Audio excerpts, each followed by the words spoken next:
Doctor वली राजकुमार, हमारे दर्शक ने कहा कि भाई पहले हमको लगनी थी, अभी हमने 16 करोड़ डोजेस दिए हैं लोगों को, लेकिन उसमें सिर्फ 2 करोड़ ऐसे हैं जिनको 2 डोजेस लगे हैं, यानी 14 करोड़ वैक्सीन जो लगी है उससे इम्यूनिटी हमको तुरंत नहीं मिल रही। क्या आपको नहीं लगता कि हमको पहले उन 14 करोड़ को प्रायोरिटाइज करना चाहिए, उनको वैक्सीन लगाना चाहिए, सेकेंड डोज लगाना चाहिए उन 14 करोड़ लोगों को, और साथ ही साथ उन राज्यों में लगानी चाहिए जहां पे ये लहर बहुत ही खतरनाक हो गई है?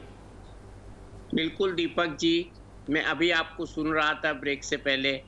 आपने जो अमृत वर्षा की वही सत्य है। इस समय आ गया है कि हम सबको मिलकर आगे आना है और कोरोना से एक मुश्त होकर लड़ना है। अपने सारे लोगों को एक हो जाना है। जिस तरह से हमारे डॉक्टर, नर्सेस, कंपाउंडर मिलके सेवा कर रहे हैं। और वैक्सीन की जहाँ तक बात है, मैं ये कहूँगा कि वैक्सीन का डिस्ट्रीब्यूशन इतने बड़े देश में करना ये एक मेमोथ टास्क है। मुझे खुशी है कि आज से स्पुतनिक वैक्सीन इसमें ऐड हो गया है, और जो भी वैक्सीन की कमी है, मैं ऐसी आशा करता हूँ कि ये आशा मेरी बिल्कुल कामयाब होगी कि वैक्सीन की कमी पूरी हो जाएगी। ये सच्चाई है कि कुछ लोग वैक्सीनेशन लगाने गए, वैक्सीनेशन करवाने गए, उनको इस तरह के बोर्ड्स देखने को मिले कि वैक्सीन आउट ऑफ स्टॉक है। ऐसा नहीं होना चाहिए था।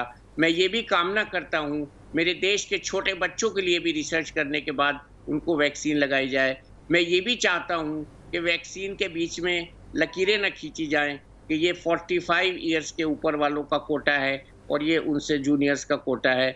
इस तरह से कहीं तो वैक्सीन ज़्यादा हो जाएगी, कहीं गायब हो जाएगी।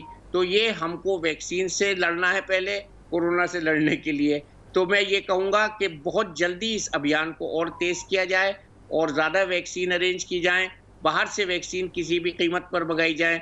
मुझे खुशी है ये कहते हुए कि अमेरिका में जो बाइडेन ने इसकी रॉयल्टी और इसकी जो पेटेंट है वो हटा लिया है। दूसरा, मुझे ये भी खुशी है बताते हुए कि हमारे देश में कच्चा माल के आयात पे जो पाबंदी लगी थी वो भी हटा दी गई है।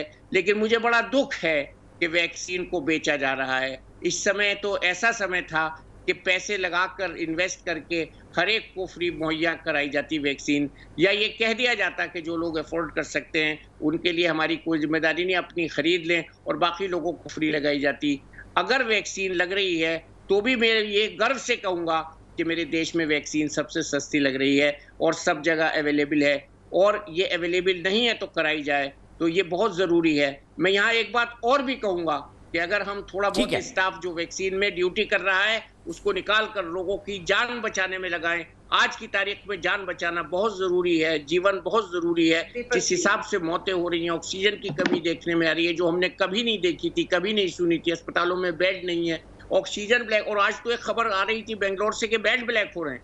ये कमाल की खबरें आ रही हैं। मुझे बड़ा दुख होता है ऐसी खबरें सुन के, मुझे बड़ा अफसोस होता है, मेरा दिल रोता है। दीपक जी, आप इस बात का आह्वान कीजिए लोगों में कि हम एकजुट होकर हम वैक्सीन भी अरेंज करें, वैक्सीन लगवाएं, कोई ऐसा न रहे जिसको वैक्सीन न लगे, और हम कोरोना से संबंधित जो अनुशासन है उसको हम पालन करें। यहीं से बात शुरू करते हैं। अलका लांबा जी, मैं 1 मिनट में आपके पास आ रहा हूं, 1 मिनट में आपके पास आ रहा हूं। मैं पहले संजीव जी 30 सेकंड लीजिए डॉक्टर साहब।